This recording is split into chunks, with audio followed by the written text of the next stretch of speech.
Are you ready to ignite your business and achieve your full potential? Welcome to Building Success Stories, the podcast that empowers entrepreneurs and business leaders. I'm Ann Donnelly, and I've spent over 4 decades in the business world. I've witnessed the power of perseverance, innovation, and strategic thinking firsthand. We'll explore the stories of successful entrepreneurs and business leaders, and we'll delve into the practical strategies and mindset shifts that can propel your business to new heights. Get ready to be inspired and motivated to take your business to the next level. In this episode of Building Success Stories, I speak with Keri Wytrwal, co-owner of Shipology, a Capital District-based fulfillment center that's making waves in the e-commerce industry by providing essential logistics services to small businesses. Keri and her business partner, Amanda Skimmerhorn, are 2 great examples of young women that were able to see a need based on what they were experiencing and turned it into a really successful business. I'm sure you're going to enjoy this episode of Building Success Stories.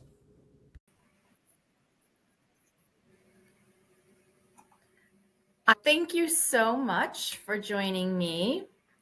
Could you please just give me a bit of an overview about Shipology and what you do? Absolutely. Well, thank you for having us and inviting us. Shipology is a woman-owned fulfillment center, sometimes referred to as a 3PL, third-party logistics. And we work with small businesses to kind of fill in the gap for them when it comes to delivering their packages to their customers. So we act as their warehouse. So we store and inventory their products for them. And then when their orders are placed for their customers, whether it be direct to consumer, B2B, even distributor orders, we ship the products out using our negotiated rates. We have packaging here available for them to use. And the idea is that we can be a cost savings hub. They don't have to invest in their own employees for warehousing, warehouse space itself, going in with FedEx, UPS, negotiating all those rates. We take care of all of those services for them. That's great. And you found great success. Like you started just before COVID, was it? I think COVID seems to always be a turning point. Right? COVID was our kickoff. We started at the end of 2020 and officially formed our LLC then. But it really just came out of our own experiences in e-commerce and difficulty with fulfillment, and then talking with other women entrepreneurs who were having very similar issues. We started helping them kind of solve these issues, and we're like, we really need to turn this into a business. And it kind of snowballed from there. 2021 was our first operational year, and we've had some tremendous growth since then. So you got started because you had your own business and you found that you had some issues with the distribution. How did that come about? Yeah, so my other business is called Wet Plants. It's an e-commerce store that sells aquatic plants online. So we sell it for fish tanks and ponds. A lot of people are like, what do you sell? And it's just that. It's a huge hobby. I think it comes in the top 5 pet categories, right? Fish. People love their fish. And turtles too. Big turtle company. And I was fortunate enough when COVID hit, I had a hobby business and my business 8X that year. But along with that, I had other struggles really in the shipping side. I was using the post office, and I remember Amanda at the time lived across the street. I went over to her house. I was in tears because over 40% of my orders one week arrived dead because they took over 2 weeks to ship to customers, and I was at a loss. I was like, I can sell my product, I can do everything there, but I'm really struggling. I have a perishable product on the shipping. Like FedEx wouldn't talk to me, UPS wouldn't talk to me when I had approached them earlier in the start of my business. And Amanda was like, we really need to get you on a contracted rate with them, made the connections and helped me get started with the shipping process to get those negotiated rates now that I had the volume. And really out of that, that changed my business. I was able to ship all of my products using an air service, so they got there in 2 days. So not only was I able to delight and satisfy my customers from that, I was gaining repeat customers, and my business was in turn growing because I can deliver on the experience that they were expecting. And Amanda and I were like, why is this so hard for someone? And we had the e-commerce experience, and Amanda has the logistic experience, and together kind of that sparked that first start for Shipology.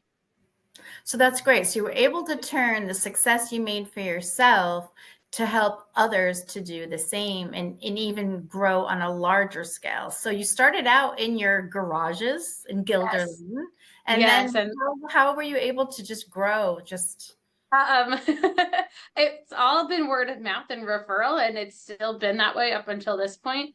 We had some really great advocates that were telling their friends about us, and that's kind of how we landed our first client, was through some nice conversation.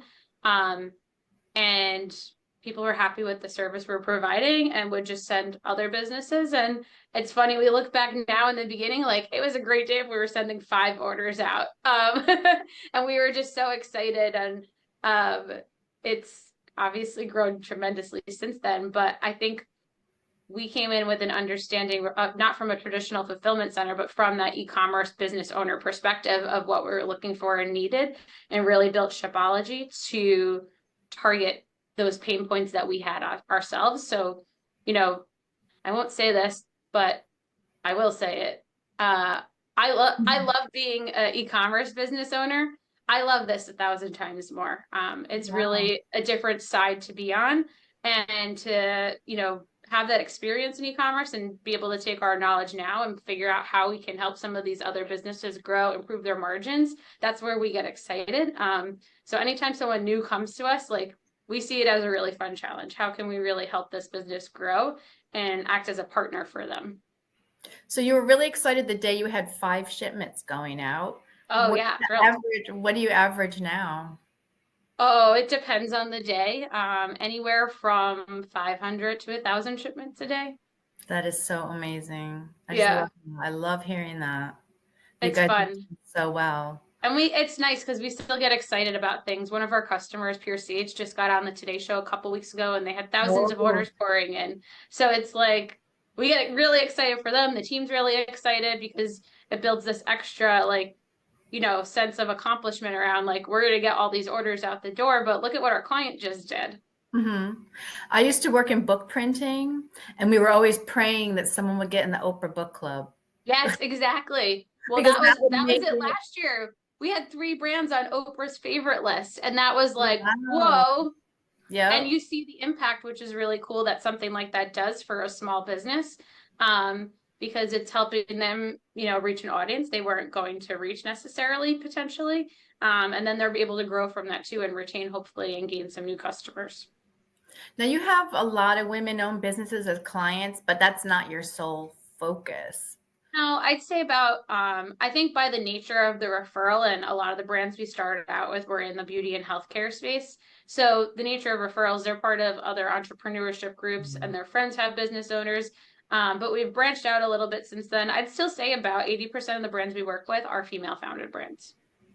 Okay, that's exciting too, though. It is. Because you know kind of the types of businesses and you can then focus on what they really need. And because you provide a lot more than just logistics, like We because do. you've been through this and you've worked with so many of these types of businesses, you kind of provide advice too, don't you? I think we do at the end of the day, yes. It's nice to say, like, we've experienced this. And like, some of our clients will call us for opinions and thoughts on things. So we're happy to help them there, because at the end of the day, a win for them is a win for us too. So we see Absolutely. the benefit in working together to solve issues for them as well. Right. The more they sell, the more you The sell more we too. get to ship, the more people we can employ, the better contracts we can negotiate. So it all has a nice long lasting effect. So you moved into an even larger facility this summer. How's that Yeah. going? Oh, we love it. I'm laughing because there's actually windows in this warehouse. Our old Oh, warehouse was really? interior and didn't have Mhm. windows, so you didn't know what time of day it was. But it's beautiful. We have a really great partnership. We're actually leasing 40,000 square feet from another logistics company. And they're, not our competitors or anything. But they have 50 plus years of experience, that we're then able to go to and be like, hey, what do you think about this? And they've been giving us some business advice and nice tips. So it's a really great relationship for us. Oh, that's good. Because to scale and to continue scaling, it's like you've got to be around people that have gone to that level Exactly. themselves. So that's great for you to have that. Yes. So I'm sure you've had some challenges, though. We're hearing about all the really good stuff. Can you tell me a little bit about some of the challenges you had and how you overcame them? Sure, absolutely. I think probably until this summer, one of our main challenges was space. How can we grow? Because we don't have space to grow into. And we spent 2 years looking for a new space. Ironically, we were only in the other space for 3 years, but we started seeing that need. And it's been a really rough commercial real estate economy in the Yeah, last couple of years. absolutely. Vacancies have been below 2%. So it was difficult for us to make, I'm so sorry, the decision on how do we grow? And is it exponential growth or is it strategic plan growth so we can know that we can meet the needs of our new and potential customers and our existing customers as they grow? So I think we're really happy with the decision we made to wait, and we passed on a couple of warehouse spaces because we found the right space that was perfect for us to continue to grow the business and stay sustainable and stay true to our core mission. And had windows. What was that? And had windows. It had windows. Trust me, it was a big, like, we need some daylight in here. It makes a difference in the work environment for the employees too. And I think employees has certainly been a challenge for us as well. Being that we hired our first employee at the beginning of 2023, right? 23. So Amanda and I did it by ourselves for a while. Oh, I didn't realize. Yeah, Okay. so we hired our first employee then. So it was, the first couple of employees were certainly practice in how do we get going on all of this, and we learned quickly in order to scale and help make sure our employees are, with us for the long run. I think that's important too, because we're in an industry where turnover is high in warehousing, and Yeah. I don't want to say we're a warehousing job. We are, but we're not your traditional warehousing job. And for us, it was important to maintain that employee retention. I think its own, growth challenges of Amanda and I are still picking and packing orders, but we need to focus on growing the business. So learning that lesson of how do we remove ourselves from that day-to-day operation so we can spend time really in optimizing and making the business more efficient. But then finding the right people to put into those positions to continuously run the warehouse. And we're excited. Amanda and I actually both went away at the same time for a conference in June in the middle of our warehouse move, and they did great. So that was really reassuring to us that we have the right team in place, and it's continuing to build that right team and find the right fit for our employees here. Do you have any tips on how to do that? Because I think that's just about everybody's biggest pain point. It is. I think something that we've learned is to go with your gut is the first thing when you meet someone. And I think in particular, we have a very trainable position. So for us, we weren't necessarily going for what's on paper. Did you have your bachelor's degree? Did you do XYZ? We were looking for someone with the right attitude. Could they come in here and contribute to a positive work environment? Are they going to, bring new ideas to the table? Are they going to work well with others? Are they going to come in and be excited every day to be here like everyone else is? And I think for us, it's finding that person with the right attitude, and we can work with them and train them on everything else going on here because we do have that supporting documentation and programs in place now to support that. So I think that was hard for us at first was, you're always looking at the resume. Everyone trains you, look at the resume. Does it meet XYZ? And we were starting to learn like that's not the case. We found some really great employees that if we were just looking at their resume, we would have totally passed on them. That's a great lesson. And it's amazing that you learned it so quickly. Because I think we did learn it fairly quick, yes. Do that, but like you're two very, very smart women. Thank you. Great job. So what do you think from your past experience helped you most in this success? I think learning how to be flexible and adaptable, especially in our industry, things can change on the dime. just yesterday, the ports on the East Coast shut down. So how does that impact us? How does that impact our customers? And being able to adjust and offer solutions, I think that's just one example. We dealt with it last summer with the UPS strike. Well, UPS is striking. How is that going to impact us and then our customers and their clients down the road? And really working to pivot quickly and make sure we have backup plans in place, but also even in the everyday for someone does get on the Today Show or someone has some big spotlight and they have that influx, we still have to meet our service guarantees to our customer at the end of the day. It's not a good enough reason for us to say, oh, you have too many orders, we can't get them out the door. So working with our team to make sure that they understand we're a flexible work environment when it comes to that. And having that, I think, is also just important for our team to embody that as well. That's great advice. So what's in the future for Shipology? I think we are so happy here in our new space, and we finally cleared out of the move. We were proud of ourselves. We actually moved ourselves without any outside help. We had a lot of great support from family members. Amanda's dad, we bought a box truck, and Amanda's dad literally drove back and forth for 2 months straight and would do 4 loads. And I think that was important for us to maintain control on that move, because if we knew where everyone's inventory was at any point in time, and it also prevented a lapse in service for our customers. So we would pick and pack a customer, pack their stuff up, and it would be over and set up in the warehouse the next day to still, so they didn't notice that lapse there. So we're kind of still getting out of that move, and now we're really back into the business planning of determining, okay, we have this new space now, we have space to actually grow into. How would we like to grow? Are we going to continue to grow with our referrals, or do we want to take on a little bit more than that and really put a sales plan together? As ironic as that sounds, we haven't had a strategic sales plan in place since we started the business. But we kind of like it that way. It's a lot less stress-free. Maybe now it's time, because you're going to be getting to that right. size. So I think, exactly. We're getting into bigger numbers, everything. So really, I think the focus is putting our core management executive team together over the next 12 months so we can take that business to the next level. Through my website. Sorry, hold on. My phone just went off. I touched my watch by mistake. It happens. Oh, sorry, interrupted you there. But yeah, so strategic selling plan, because this is the next step for you guys, really, is having sort of a middle management in place. How much staff do you have now?